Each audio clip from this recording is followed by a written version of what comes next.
मैं इंजीनियर इमरान पटेल आपके अपने यूट्यूब चैनल ज्ञानपुर में स्वागत करता हूं।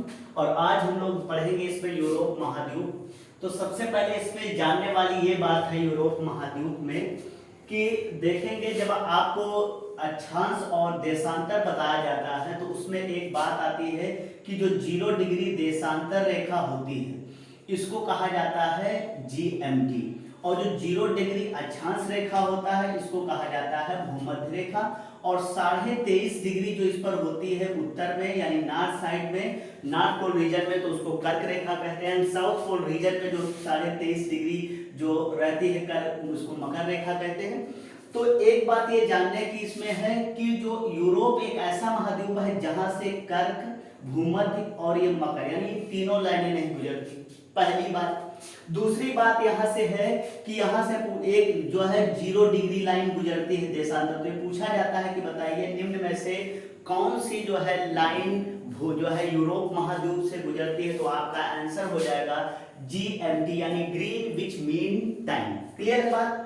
चलिए आगे बात करेंगे। इसी में देखेंगे जो ये 0 डिग्री देशांतर रेखा है ये यहाँ पर पड़ता है लंदन का एक शहर, उसका नाम ही है ग्रीनविच मीन टाइम, इसीलिए उस शहर से गुजरती है लाइन, इसलिए इसका नाम ग्रीनविच मीन टाइम यानी शॉर्ट में GMT कहते हैं रखा गया। और फिर देखेंगे जो 0 डिग्री ये लाइन है देशांतर ये कितने देशों से गुजरती है यूरोप महाद्वीप के। तो आपका आंसर हो जाएगा 3, इसमें इंग्लैंड हो जाएगा, दूसरा फ्रांस और तीसरा आपका स्पेन हो जाएगा। तो कितने देशों से गुजरती है? 3 देशों से, इंग्लैंड, फ्रांस और आपका स्पेन। क्लियर। अब आगे बात इसमें और समझेंगे यूरोप महाद्वीप के बारे में।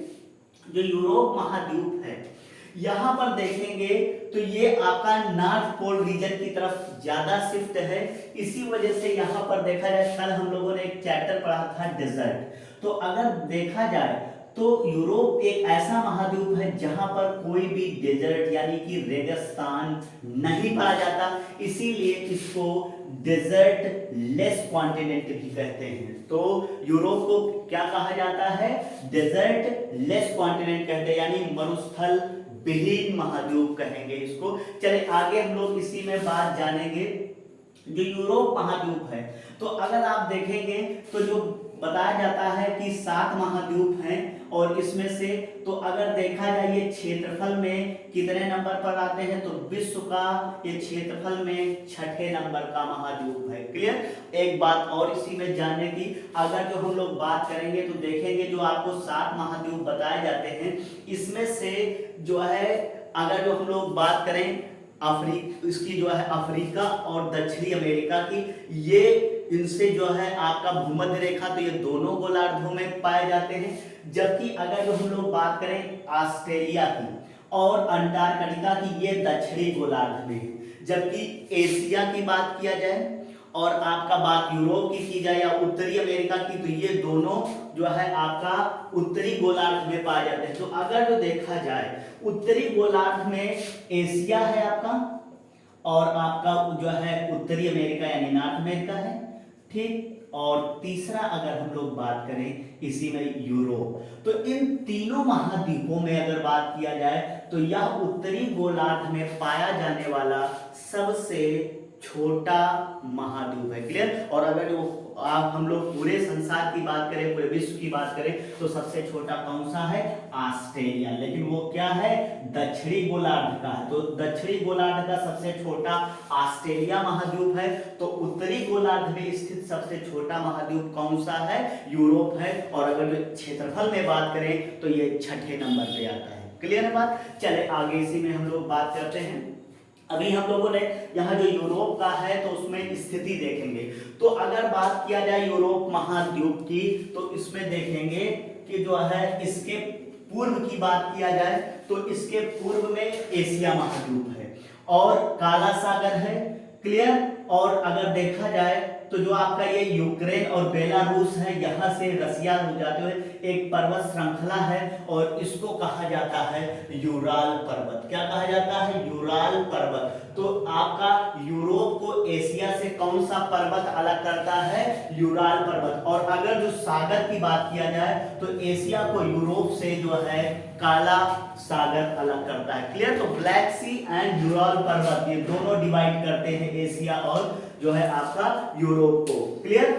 हम लोग बात करेंगे तो बेलारूस और यूक्रेन आज ये देश है, पहले ये सोवियत संघ के थे। क्लियर? पहले किसके पार्ट थे? सोवियत जो है रूस का पार्ट थे। इसी वजह से हम लोग कहीं कहीं मैप में यूरेशिया पढ़ देते हैं। क्लियर? क्योंकि यूरेस अगर जो रूस की अगर जो बात की जाए उसकी राजधानी मॉस्को वो आपका यूरोप में पड़ती है। क्लियर? तो इसी वजह से कहीं कहीं आप मैप पर देखेंगे तो वो जो है यूरेशिया लिखा मिलता है, यानी यूराल और एशिया को, यूरोप और एशिया को मिलाकर। क्लियर? चले आगे हम लोग बात करेंगे इसी में।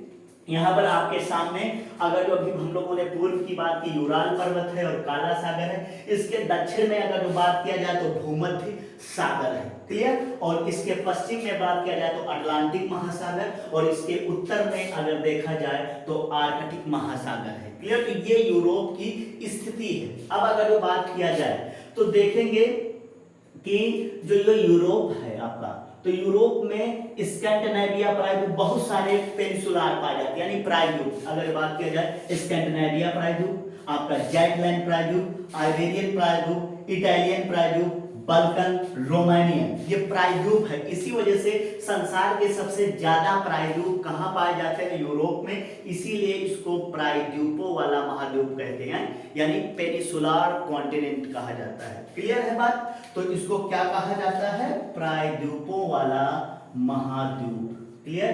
प्रायद्वीपों वाला महाद्वीप। क्लियर है?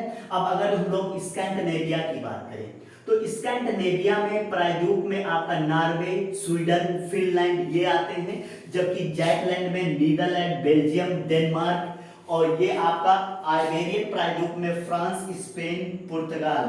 ठीक? और फिर अगर जो हम लोग इटालियन प्रायद्वीप में तो स्विट्जरलैंड, ऑस्ट्रिया, यूगोस्लाविया, इटली ये आते हैं।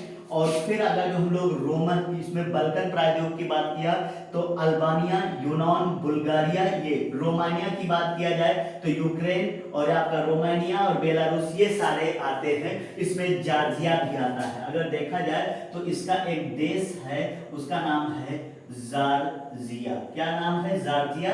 ठीक? तो ये अगर जो हम लोग बात करें, ये हम लोगों ने एक अभी मैप देखा राजनीतिक परिदृश्य, यानी कि Norway, Switzerland, Finland, Denmark, Netherland, Belgium, Germany, France और आपका Spain, Portugal, Italy, Switzerland, Australia, Yugoslavia, Hungary, Bulgaria, यूनान, रोमानिया, ये सारे देश यहाँ के हैं। अगर बात किया जाए इधर इंग्लैंड की तो अटलांटिक महासागर में एक द्वीप है इंग्लैंड।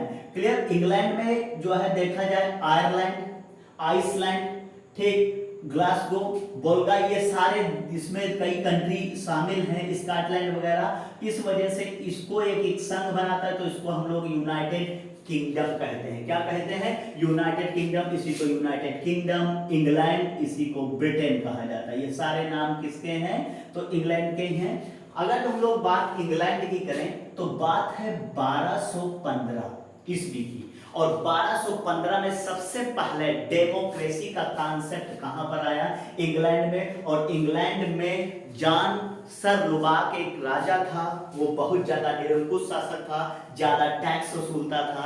इस वजह से जनता उससे बहुत परेशान थी, तो उसने क्या किया? ब्रिटेन की जनता ने उसके खिलाफ विद्रोह छेड़ दिया, और फिर वहां से जो है राजतंत्र खत्म हुआ और वहां पर लोकतंत्र आया। और लोकतंत्र की सबसे बड़ी अगर देखा जाए जो बॉडी होती है एडमिनिस्ट्रेटिव बॉडी, उसको कहा जाता है पार्लियामेंट। अपने यहाँ जैसे पार्लियामेंट संसद कहते हैं, यहाँ पर भी पार्लियामेंट चलते हैं, तो यहाँ पर भी जो है पार्लियामेंट का गठन किया गया और एक संविधान को तैयार किया गया। इसी वजह से ब्रिटेन को जो है विश्व में संविधान निर्माण की जननी कहा जाता है। तो संविधान की जननी किसको कहा जाता है?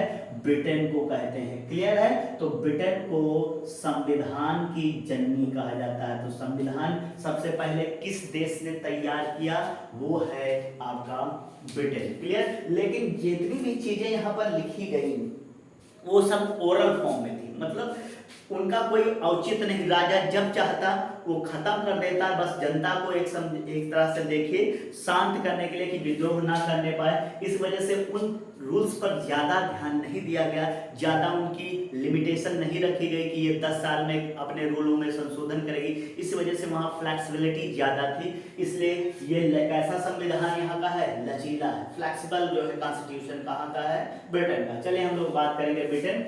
तो ब्रिटेन की अगर जो बात किया जाए तो इसकी राजधानी है लंदन। क्लियर, क्या है, लंदन। और लंदन किस नदी के किनारे है, तो टेम्स नदी के किनारे है। और लंदन इसलिए फेमस है कि यहाँ पर कॉमनवेल्थ का हेडक्वार्टर है, यानी कि राष्ट्रमंडल जो होते हैं खेलों का मुख्यालय कहाँ पर है, तो लंदन में है। क्लियर, चलिए एक एक जो है टॉपिक पॉइंट्स को हम लोग क्लियर करते चलेंगे। ठीक, तो यहाँ पर देखेंगे, अभी हम लोगों ने समझा यहाँ पर कि जो है ये प्राइमरीगो वाला पेनिसुलार जो है कॉन्टिनेंट है, डेजर्टलेस कॉन्टिनेंट है। क्लियर, और यहाँ से जो है जीएनटी रेखा गुजरती है 3 देशों से, ये सारे पॉइंट है। अब हम लोग एक एक पॉइंट पर बात करेंगे। सबसे पहले इसी में देखेंगे हम लोग यहाँ पर पर्वत श्रृंखला की बात करेंगे। किसकी बात करेंगे, पर्वत श्रृंखला की यूरोप में। तो सबसे पहले अगर देखा जाए यहाँ पर जो आप ब्रिटेन देख रहे हैं, ब्रिटेन में एक पर्वत है, इसका नाम है गोल्ड्सवार्स। कहीं कहीं ये पूरी रेंज है, और इसी रेंज में एक पर्वत पड़ता है स्नोडन पर्वत। कौन सा पर्वत पड़ेगा, स्नोडन पर्वत पड़ेगा। क्लियर, तो अगर जो हम लोग बात करें इसी में, ठीक, तो कौन सा है, कोर्सवोल्ड है यहाँ पर पर्वत, और इसी की एक रेंज है, वो है आपका स्नोडन पर्वत। और स्नोडन है ये एक वलित पर्वत है, स्नोडन पर्वत। ये कहाँ पर है, आपका ब्रिटेन में है। तो अगर बात किया जाए स्नोडन, ठीक, कोर्ट्सवोल्ड, ठीक, कोर्ट्सवोल्ड ये कहाँ पर है आपका, तो ब्रिटेन में है। क्लियर, आगे हम लोग बात करेंगे इसी यूरोप में। अगर देखा जाए तो यूरोप का सबसे बड़ा अगर जो हम लोग बात करें कोई देश है तो वो है आपका फ्रांस। क्लियर, ये एरिया में बड़ा है। दूसरे नंबर पर आपका पोलैंड, फिर स्पेन आता है। तो जो ये आपका फ्रांस है और स्पेन है, इनकी सीमा पर एक पर्वत श्रृंखला है, उसका नाम है पायरेनीज पर्वतमाला। ठीक, कौन सी पर्वतमाला है यहाँ पर, तो देखेंगे पायरेनीज पर्वतमाला है। और पायरेनीज पर्वतमाला ये भी एक देखा जाए तो जो है आपका आता है वलित में ही। और इसकी विशेषता ये है कि जो पायरेनीज पर्वतमाला है ये फ्रांस और स्पेन की सीमा रेखा बनाता है। पायरेनीज पर्वत, ठीक, पायरेनीज पर्वत फ्रांस और स्पेन की। एक क्वेश्चन बहुत बार पूछा गया एग्जाम में कि स्पेन और फ्रांस की सीमा रेखा कौन सा पर्वत बनाता है, तो आपका आंसर हो जाएगा पायरेनीज पर्वतमाला। क्लियर, अब फ्रांस में अगर बात किया जाए तो ये स्विट्जरलैंड में अगर देखा जाए तो स्विट्जरलैंड, इटली और फ्रांस, यहाँ पर एक पर्वत श्रृंखला है, और यहाँ पर इस पर्वत का नाम है अल्पस पर्वत। क्वेश्चन पूछा जाता है कि अल्पस पर्वत जो है, अल्पस पर्वत कहां पर है, तो ये आपका फ्रांस, स्पेन और स्विट्जरलैंड की सीमा रेखा पर है। कौन सा पर्वत हो गया आपका, अल्पस पर्वत। अल्पस पर्वत ये सबसे खूबसूरत पर्वतों में एक अगर देखा जाए नवीनतम वलय पर्वत है। ठीक, तो अभी हम लोगों ने देखा, अगर जो आपसे पूछा जाए पायरेनीज पर्वत, कौन सा पर्वत, पायरेनीज पर्वत, आपका आंसर हो जाएगा। पूछा जाए प्लेस, अगर इसकी सिचुएशन पूछी जाए, आपका आंसर होगा फ्रांस प्लस स्पेन। क्लियर बात, चलिए आगे बात करेंगे इसी में। अल्पस की अगर देखा जाए, पायरेनीज के बाद हम लोग अल्पस की बात कर रहे थे। ये भी जो है नवीनतम वलित पर्वत है, और जो अल्पस पर्वत है ये कहाँ पर है, तो आपका फ्रांस की सीमा रेखा और इटली की सीमा रेखा, और ये आपका स्विट्जरलैंड, यहाँ पर ज्यादातर इसका पार्ट मोस्टली स्विट्जरलैंड में है, लेकिन इनसे भी सीमा रेखा बनाता है। और अल्पस पर्वत की सबसे अगर जो देखा जाए, ठीक, अल्पस पर्वत है, इसकी सबसे ऊंची जो चोटी है वो माउंट ब्लांक है। ठीक, आपसे पूछा जाएगा कि अल्पस पर्वत की सबसे ऊंची चोटी, अल्पस पर्वत की सबसे ऊंची चोटी, तो आपका आंसर हो जाएगा माउंट ब्लांक। ठीक, क्या हो जाएगा, माउंट ब्लैंक हो जाएगा। क्लियर। अगला पर्वत श्रृंखला की अगर बात किया जाए तो जो आपका फ्रांस है, इसी अल्पस का ही जब यहाँ पर देखेंगे ब्लॉक्ड होता चला जाएगा फ्रांस में, तो यहीं पर एक पर्वत पड़ेगा और उसको कहते हैं जूरा पर्वत। कौन सा पर्वत? जूरा पर्वत। ये कहाँ पर है? फ्रांस में है। जूरा पर्वत कहाँ पर है? फ्रांस में। क्लियर। तो आपका अगर पूछा जाए जूरा पर्वत कहाँ पर है, तो आंसर हो जाएगा आपका फ्रांस। क्लियर। चलिए आगे बात करते हैं इसी में। फिर देखेंगे जर्मनी में आएंगे तो जर्मनी में यहाँ पर एक पर्वत श्रृंखला है। यहाँ पर जर्मनी में जितने पर्वत शिखर हैं उनको ब्लैक फॉरेस्ट के नाम से जाना जाता है। और जो ब्लैक फॉरेस्ट है ये दरअसल अगर हम लोग बात करें तो कोयले के उत्पादन के लिए फेमस है। तो यहाँ पर अगर हम लोग बात करें ब्लैक फॉरेस्ट, ठीक, क्या बात करेंगे? ब्लैक फॉरेस्ट पर्वत। ठीक, तो आपका आंसर पूछा जाएगा कि जो है ब्लैक फॉरेस्ट पर्वत कहां पर है? ब्लैक फॉरेस्ट पर्वत। तो ये आपका आंसर हो जाएगा जर्मनी। क्लियर। चलिए आगे हम लोग बात करेंगे इसी में। तो ये है। फिर इसी इटली की बात करेंगे तो यहाँ इटली में एक पर्वत श्रृंखला यानी अल्पस से ही टूटा हुआ पार्ट है और इसको कहते हैं एपेनाइन पर्वत। कौन सा पर्वत हो जाएगा? एपेनाइन पर्वत। ठीक, तो आपसे पूछा जाए कि एपेनाइन पर्वत, एपेनाइन पर्वत ये कहां पर है, तो आपका आंसर हो जाएगा इटली। क्लियर था? इटली। अब आगे हम लोग बात करेंगे, देखेंगे इसी में अगर जो ये सब कैसे पर्वत थे एक हिसाब से देखा जाए तो ये सारे जो है ओल्ड जो है यंग फोल्डेड माउंटेन्स में आते थे, लेकिन अभी कुछ हम लोग ज्वालामुखी पर्वत भी देखेंगे। सबसे पहले जो ये लिपारी द्वीप है ये इटली है। इटली में ये लिपारी द्वीप पड़ेगा, सिसिली द्वीप पड़ेगा। ये यानी कि ये दोनों द्वीप जो है भूमध्य सागर में स्थित है। क्लियर। तो इनके बारे में थोड़ा सा हम ये जानेंगे पॉइंट। सिसिली कौन सा पर्वत? ये जो है द्वीप है सिसिली द्वीप, और इसके ऊपर एक पर्वत श्रृंखला है और उस पर्वत का नाम है एटना। क्लियर। क्या नाम है? एटना। ठीक, और ये एटना कैसा है? तो ज्वालामुखी पर्वत है। एटना ज्वालामुखी पर्वत है। क्लियर। और जो एटना है ये किस प्रकार का, किस टाइप का है, तो सुषुप्त में आता है। क्लियर। आगे हम लोग बात करेंगे इसी जो है एटना सिसिली पर है। दूसरा अगर जो हम लोग बात करें विसुवियस, ठीक, तो यहाँ पर ये जो आपका इटली है इसके पड़ोस में अगर एडियाटिक सागर देखते हैं तो यहाँ पर आपका पड़ता है। ठीक, वहां पर जो है नेपल्स की खाड़ी वहां पर स्थित है और इस पर्वत का नाम है विसुवियस। क्या नाम है? विसुवियस।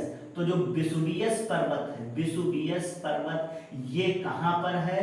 तो ये आपका ठीक पड़ेगा इटली में, और ये एक सुषुप्त संसार का सबसे या यूरोप का सबसे सुषुप्त ज्वालामुखी कैसा है? डोमिनेंट ज्वालामुखी है। किस प्रकार का है? तो सुषुप्त ज्वालामुखी है। फिर आगे हम लोग बात करेंगे इटली में ही एक पड़ता है आपका लिपारी द्वीप। इटली के लिपारी द्वीप ये भूमध्य सागर की बात, और इस पर एक पर्वत है और इस पर्वत का नाम है स्ट्रोम्बोली। क्या नाम है? स्ट्रोम्बोली पर्वत। कौन सा पर्वत हो गया आपका? स्ट्रोम्बोली पर्वत। और स्ट्रोम्बोली पर्वत यह एक जो है सक्रिय ज्वालामुखी किस टाइप का है? एक्टिव वोल्केनो है, और इसमें कंटिन्यूअसली जो है लावा निकलता रहता है, मैग्मा निकलता रहता है, इसी वजह से हमेशा लाइट होती रहती है।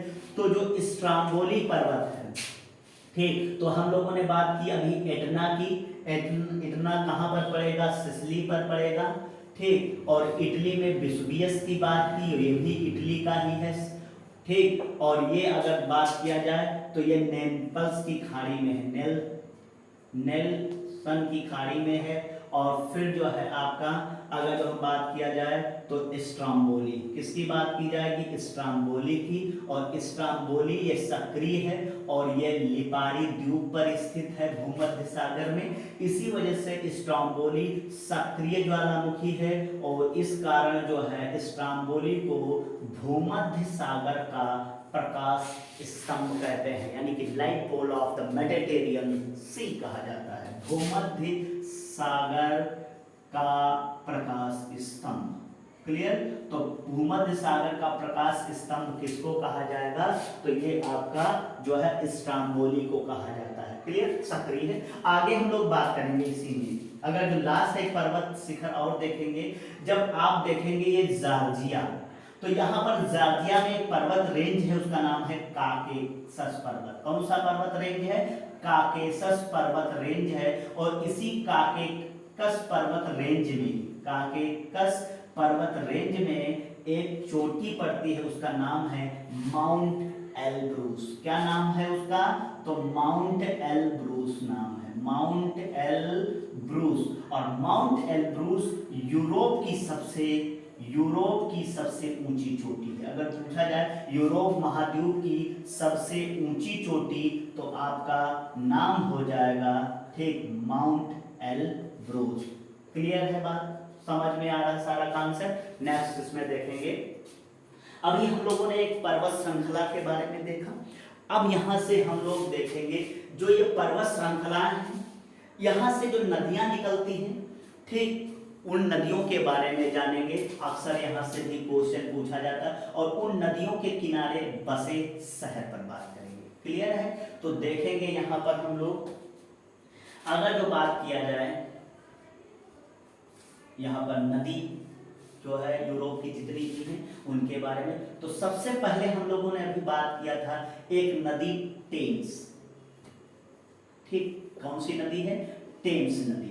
अगर टेम्स नदी की बात किया जाए, तो जो आपको अभी बताया गया था स्नोडन पर्वत, यानी कि कोर्सवोल्ड जो है पर्वत रेंज है उसी का, तो ये स्नोडन पर्वत से निकलती है। कहां से निकलती है, स्नोडन पर्वत से निकलेगी। और स्नोडन पर्वत से निकलकर पूर्व की ओर बहती हुई उत्तर सागर में गिरेगी। कहां पर गिरेगी, उत्तर यानी नॉर्थ सी में ये गिरेगी, डंप हो जाएगी, तो उत्तर सागर में गिरती है। क्लियर है बात। और देखेंगे तो स्नोडन पर्वत से एक नदी निकलती है पूर्व की ओर बहती हुई, और जो है वो गिरेगी आपका उत्तर सागर में। और इस नदी का नाम है टेम्स नदी। कौन सी नदी, टेम्स। और इसी टेम्स नदी के किनारे लंदन बसा हुआ है। क्लियर, तो लंदन शहर किस नदी के किनारे है, तो आपका आंसर हो जाएगा टेम्स, लंदन शहर। क्लियर, और लंदन में कॉमनवेल्थ का हेडक्वार्टर है। क्लियर, आगे बात करेंगे इसी में। सबसे पहले अगर बात किया जाए तो लंदन में ही एक पड़ती है जगह, वहां पर जो है आपका बकिंघम पैलेस आता है, वो काफी विश्व में फेमस जो है महलों में से एक है। आगे हम लोग इसी में देखेंगे जो आपको बताया गया था जूरा पर्वत। क्लियर, जूरा पर्वत, इस जूरा पर्वत से एक नदी निकलती है और बहती हुई जो है जाएगी आपका उत्तर की ओर, और फिर गिरेगी ये आपका इंग्लिश चैनल में। किसमें गिरेगी, इंग्लिश चैनल में। और इस नदी का नाम है सीन नदी। क्या नाम है, सीन नदी। तो अगला आपको नदी के बारे में जो जानना है वो है आपका सीन नदी। कौन सी नदी है, सीन नदी। क्लियर, तो सीन नदी पर बात करेंगे, देखेंगे तो ये फ्रांस में स्थित जूरा पर्वत से निकलकर और इसके बाद उत्तर की ओर बहती हुई और गिरेगी कहाँ, इंग्लिश चैनल में। कहां पर गिरेगी, इंग्लिश चैनल में। फेमस क्यों है, दरअसल इस नदी के किनारे एक शहर बसा है और इसको कहते हैं पेरिस। तो फ्रांस की राजधानी जो पेरिस है वो किस नदी के किनारे है, सीन नदी के किनारे है। और जो है पेरिस में यूनेस्को का मुख्यालय है। क्लियर, तो यूनेस्को का मुख्यालय कहां पर है, तो फ्रांस की राजधानी पेरिस में। क्लियर है बात। चले आगे, ये जो हम लोग संगठन देख रहे हैं इनके बारे में हम लोग एक डिटेल में चैप्टर पढ़ेंगे, पूरे हर एक संगठन के बारे में, तो वहां डिटेल में बात करेंगे। अभी केवल आपको सिचुएशन, आपसे केवल सिंपल सा क्वेश्चन पूछ लिया जाए यूनेस्को का मुख्यालय कहाँ है, बस आपको सिंपल सा जानना है पेरिस। बाद में हम लोग डिटेल में बात करेंगे इसके फंक्शंस, इसके रूल्स, क्या काम करता है, किस लिए काम करता है, किन चीजों के लिए ये जाना जाता है, ये सारी बातें एक अलग टॉपिक में देखेंगे। नेक्स्ट देखेंगे इसी में आपका ये जो जूरा पर्वत है, इसी जूरा पर्वत से एक नदी निकलती है और वो बहती है दक्षिण की ओर बहती हुई जाएगी और इधर आप भूमध्य सागर में गिरेगी। ठीक, और ये क्यों फेमस है, इस नदी का नाम क्यों आता है? तो इस नदी का नाम है रोन नदी। क्लियर? कौन सी नदी हो गई? रोन। अभी हम लोग सीन पढ़ रहे थे, अब रोन नदी तो है। इसके किनारे लियोन्स शहर बसा है, फ्रांस का लियोन्स शहर बसा है। ठीक, तो हम लोग अगली नदी है उस पर बात करेंगे, रोन नदी पर। क्लियर? किस नदी पर बात करेंगे? रोन नदी पर। तो रोन नदी की बात की जाए तो जूरा पर्वत से निकलती है और दक्षिण की ओर बहती हुई भूमध्य सागर में गिरती है। कहाँ पर गिरेगी? भूमध्य सागर में गिरेगी और इसके किनारे लियोन्स शहर बसा हुआ है, फ्रांस का लियोन्स शहर बसा है। ठीक, रोन नदी के किनारे। लियोन्स फेमस किस लिए है? तो यहाँ पर जो है इंटरपोल का मुख्यालय है, इंटरपोल का मुख्यालय है। ठीक, और इसको जो है फुल फॉर्म होता है इंटरपोल का international police crime organisation.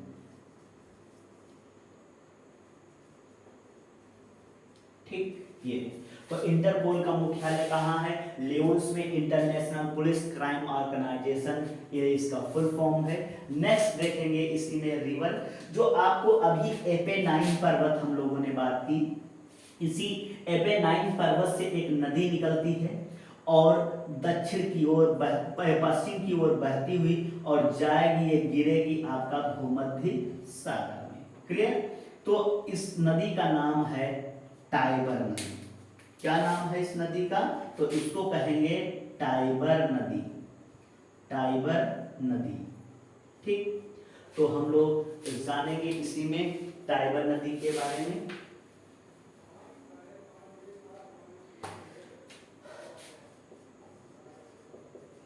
Tiber नदी तो ये एपेनाइन पर्वत से निकल के, इटली में स्थित एपेनाइन पर्वत से निकलकर और गिरेगी कहां पर? भूमध्य सागर में, पश्चिम की ओर बहती हुई भूमध्य सागर में गिरती है। और इसके किनारे जो टाइबर नदी है, इस टाइबर नदी के किनारे रोम बसा हुआ है। क्लियर? रोम इटली की राजधानी है। क्लियर? अगर बात किया जाए तो इसके किनारे कौन सा शहर बसा है? रोम बसा हुआ है और रोम इटली की राजधानी है। ठीक, तो ये। और दूसरा, रोम अगर देखा जाए तो इसके चारों तरफ पर्वत श्रृंखलाएं फैली हुई हैं। तो और वो जो पर्वत श्रृंखला है वो थोड़ा ब्लॉक्ड है, 7 माउंटेन रेंज हैं। इसी वजह से इसको 7 पहाड़ियों का देश कहते हैं। क्या कहा जाता है? 7 पहाड़ियों का देश किसको कहा जाएगा? जो है रोम को कहा जाता है। क्लियर? अगला पॉइंट आपको इसी रोम के बारे में देखा जाए तो यहाँ पर कैथोलिक चर्च है और जो है ये सबसे बड़ा चर्च माना जाता है ईसाइयों का। तो जो है कैथोलिक चर्च होने के कारण बहुत बड़ा पर्यटक स्थल है। यहाँ पर दूर दूर से ईसाई धर्म को मानने वाले लोग यहाँ पर आते हैं। तो इसी वजह से यहाँ पर इसको, वहाँ पर सबसे ज़्यादा जो पादरी रहते हैं, जैसे हिंदू में बात, सनातन धर्म में बात की जाए, अगर इस्लाम की बात की जाए तो यहाँ पंडित जी होते हैं, वहाँ मुल्ला मौलवी होते हैं। इस्लाम धर्म में, ऐसे ईसाई धर्म में जो होते हैं उनको गॉड फादर कहा जाता है और शॉर्ट में उनको पॉप भी कहते हैं। तो इसी वजह से इसको पॉप का निवास स्थान, पॉप का मतलब होता है भगवान। ठीक, तो पॉप का निवास स्थान माना जाता है। ठीक, तो रोम को पॉप का निवास स्थान कहते हैं। इसके बाद अगर पूछा जाए किस नदी के किनारे, तो टाइबर नदी के किनारे। अब एक और पॉइंट यहाँ पर आप लोगों ने देखा होगा, जो कैथोलिक चर्च ने अभी बात की, उस कैथोलिक चर्च में अगर देखा जाए तो वो रोम के अंदर पड़ता है वेटिकन सिटी। क्या पड़ता है? Vatican city. वो रोम के अंदर है और वो यहीं पर है। इसी वजह से वेटिकन, यहाँ पर सेना और सारा साम्राज्य सत्ता सब रोम के अनुसार ही चलती है। लेकिन ये वेटिकन सिटी वाले अपने आप को एक स्वतंत्र देश मानते हैं। तो अगर पूछा जाए विश्व का सबसे छोटा देश, सबसे छोटा देश कौन सा है, तो आपका आंसर हो जाएगा वेटिकन सिटी, या यूरोप का सबसे छोटा देश कहा जाए, पूछा जाए, तब भी आपका आंसर क्या हो जाएगा, वेटिकन सिटी। क्लियर। तो वेटिकन सिटी कहाँ है, रोम में है। क्लियर।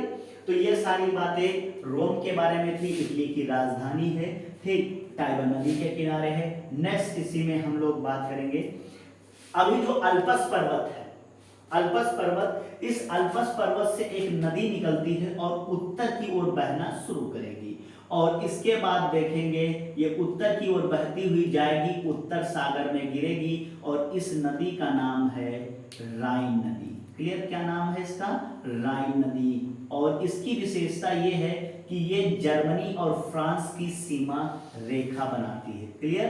राइन नदी। क्लियर। तो हम लोग इसी में बात करेंगे राइन नदी पर, देखते हैं।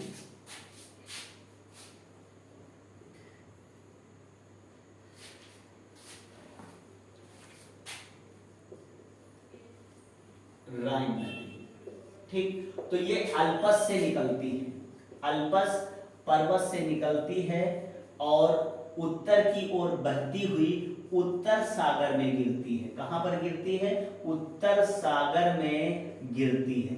क्लियर। अगला देखेंगे इसका नाम ये क्यों फेमस है, तो दरअसल अगर जो बात की जाए तो ये जर्मनी, ठीक, व फ्रांस की सीमा रेखा बनाती है, फ्रांस की सीमा रेखा बनाती है, सीमा रेखा बनाती है। दूसरा अगर देखा जाए, इसके किनारे जर्मनी का बोन शहर स्थित है। कौन सा शहर स्थित है, तो जर्मनी का बोन शहर स्थित है, इसके किनारे जर्मनी का बोन शहर स्थित है। क्लियर। अगली हम लोग बात करेंगे, यह यूरोप की सबसे व्यस्ततम नदी है, सबसे व्यस्ततम नदी है, ठीक, क्योंकि उत्तर सागर से अगर जो किसी को जर्मनी या स्विट्जरलैंड या फ्रांस यहाँ पर जाना है, बड़े पैमाने पर जो है कोई लगेज वगैरह भेजना है, तो उस समय अगर बात किया जाए, ठीक, जब हम लोग बात जो है 19 सदी की करते हैं, तो उस समय सबसे बड़ा एक साधन था वो पानी के जहाज। इसी वजह से पानी के जहाज बड़े पैमाने पर नदी के द्वारा स्विट्जरलैंड तक जा सकते थे और इनसे बड़े पैमाने पर लगेज सामान भेजा जाता था। क्लियर। इसी वजह से इसका शुरू वही प्रथा अब भी चल रही, इसलिए यह यूरोप की सबसे व्यस्ततम नदी मानी जाती है। जब ये नदी निकलती है, इसके बाद ब्लैक जो ये आपका पड़ता है, ब्लैक फॉरेस्ट जो है पर्वत, इसके पश्चिम में पूरा ब्लैक फॉरेस्ट पठार है जर्मनी का, और पठार पूरा अगर देखा जाए तो खनिज तत्वों के लिए फेमस है। इसी वजह से अगर जो हम लोग बात करें, तो जब यहाँ से, और उसमें खनिज तत्वों में सबसे पहले नाम आता है कोयले का, तो जो ब्लैक फॉरेस्ट पठार है ये कोयला उत्पादन के लिए, तो जब इस क्षेत्र से नदी गुजरती है तो पूरा कोयले का अगर देखा जाए, पानी के बरसात के दिन होते हैं तो ये पानी इसी नदी में मिलता है। तो अगर हम लोग बात करें तो इसी को विश्व में कोल रिवर के नाम से जाना जाता है। क्लियर। किस नाम से जानते हैं, कोल रिवर के नाम से जाना जाता है। और अगर जो हम लोग बात करें, जब ये पूरा यहाँ से कंकड़ पत्थर नदी अपने साथ बहा के लेके जाती है, जब तो जो उत्तर सागर का एक किनारा है, यहाँ पर जाके जब समुद्र के किनारे नदियाँ पहुँचती हैं तो सेडिमेंटेशन शुरू होता है, यानी कि अपने साथ जो मलबा बहा के ले जाते हैं उसको जमा लेते हैं। तो जब अपने साथ मलबा बहा के लेके जाएंगी, कंकड़ पत्थर वह जमा कर देंगी, तो शायद पहले जब ये नदी नहीं थी तो वहां पर खेती होती थी, फिर जब कंकड़ पत्थर की लेयर बिछ गई तो वहां पर खेती नहीं हुई। तो इस तरह की जब मिनरल्स और सब जाके बहा के एक डेल्टा बनाते हैं तो इसको कहा जाता है, ठीक, जैविक मरुस्थल। क्लियर। क्या कहा जाता है, जैविक मरुस्थल कहा जाता है। इंग्लिश में कहते हैं ऑर्गेनिक डेजर्ट। क्या कहा जाता है, ऑर्गेनिक डेजर्ट, ऑर्गेनिक डेजर्ट। तो विश्व में कोल रिवर या ऑर्गेनिक डेजर्ट कौन सी नदी बनाती है, तो राइन। यही अगर जो हम लोग बात भारत की करें कि भारत में कोल रिवर या ऑर्गेनिक डेजर्ट बनाने वाली कौन सी नदी है, तो आपका आंसर हो जाएगा दामोदर। तो राइन की तुलना किस नदी से की जाती है, दामोदर नदी से की जाती है भारत में। क्लियर है। तो ये जो है यूरोप की सबसे अगर देखा जाए तो ये व्यस्ततम नदी मानी जाती है। क्लियर। चलिए आगे हम लोग बात करेंगे एक नदी की चर्चा, जो ये अल्पस पर्वत है।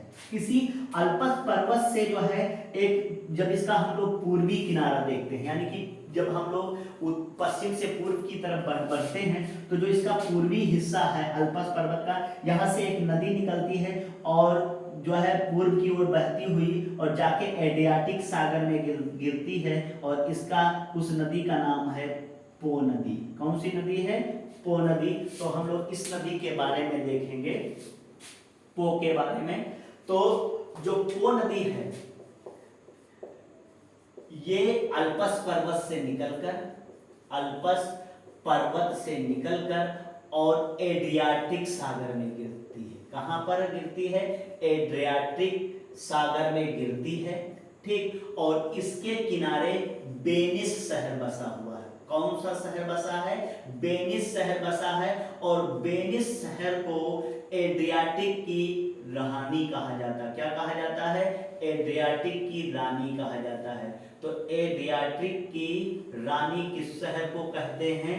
तो आप वेनिस को बताएंगे। और वेनिस एक और चीज के लिए फेमस है, इसी वेनिस शहर का मार्को पोलो था, ठीक। एक नाविक था जिसने थल पाट के जो है होते हुए और फिर इधर आपका काला सागर, इधर रोमान जो है यूक्रेन, और फिर जो है अफगान, पाकिस्तान, और फिर जाके चाइना की खोज की थी। और जाके उसने पता किया कि इसके जो है एशिया महाद्वीप के पूर्व में जो है प्रशांत महासागर है। तो इसी वजह से थल के बारे में अगर जो किसने भी पता लगाया सबसे पहले कि बहुत बड़ा एक भूभाग है और सब समुद्र ही नहीं है। लोगों का पहले मानना था कि थल पाट बहुत कम है, ज्यादातर हिस्सा समुद्र का है, लेकिन उसने बताया कि नहीं, 1/3 ये जो आप बताते हैं 71% पानी, और इसके बाद जो है 1 पार्ट आपका जो है थल है। तो ये सब मार्को पोलो की देन है। तो ये जो है ये मार्को पोलो जो एक नाविक कहाँ का था? तो वेनिस शहर का था। वेनिस शहर को एडियाटिक की रानी कहा जाता। पो नदी के किनारे है और पो नदी अल्पस पर्वत से निकलकर और एडियाटिक सागर में गिरती है। चलिए एक और नदी के बारे में हम लोग यहीं पर बात करेंगे। जो आप जर्मनी का ब्लैक फॉरेस्ट पर्वत देखते हैं, इसी ब्लैक फॉरेस्ट पर्वत से एक नदी निकलती है और जो है जर्मनी से ऑस्ट्रिया, हंगरी, यूगोस्लाविया, ठीक, यूगोस्लाविया और रोमानिया और फिर पूर्व की ओर बहती हुई ये गिरती है आपका काला सागर में, ठीक। तो पहले जर्मनी के ब्लैक फॉरेस्ट से निकलेगी, फिर ऑस्ट्रिया, हंगरी, यूगोस्लाविया, रोमानिया होते हुए कहां पर गिरेगी? ठीक, तो ये आपका काला सागर में। और इस नदी का नाम है डेन्यूब नदी। कौन सी नाम है? डेन्यूब नदी। क्लियर? इसकी विशेषता क्या है? दरअसल देखेंगे, जो ये जर्मनी से जब निकलती है ऑस्ट्रिया पहुंचती तो इसके किनारे ऑस्ट्रिया की राजधानी वियना है। हंगरी पहुंचेगी तो इसके किनारे बुडापेस्ट है हंगरी की राजधानी। और जब यूगोस्लाविया जाएगी तो जो है इसकी राजधानी पड़ती है आपका, ठीक, ब्रिटिश लार्वा पड़ेगी। रोमानिया जाएगी तो इसकी राजधानी बुखापेस्ट है। तो अगर देखा जाए ये 5 देशों से बहने वाली है। अगर जो विश्व की वो कौन सी नदी है जो सबसे अधिक देशों में बहती है? आंसर हो जाएगा डेन्यूब नदी। क्या हो जाएगा आंसर आपका? डेन्यूब नदी। तो जो डेन्यूब नदी है ये जर्मनी में ब्लैक फॉरेस्ट पर्वत से निकलकर और पूर्व की ओर बहती हुई काला सागर में गिरती है। क्लियर? और इसके किनारे 5 देशों की राजधानियां स्थित है। 5 देशों की राजधानियां स्थित है। सबसे पहले हम लोग बात करेंगे, इसी में देखेंगे, ठीक। अगर बात किया जाए ऑस्ट्रिया, ठीक, ऑस्ट्रिया की जो है राजधानी है वियना, वो इसके किनारे बसी है, डेन्यूब के किनारे। और वियना की बात किया जाए तो यहाँ पर ओपेक का मुख्यालय है। तो वियना में ओपेक का मुख्यालय है। क्लियर? तो हम लोग ओपेक क्या है इसके बारे में जानेंगे। इसकी स्थापना 1960 में इराक की राजधानी बगदाद में हुई और इसका फुल फॉर्म है ओपेक का, ठीक, ऑर्गेनाइजेशन ऑफ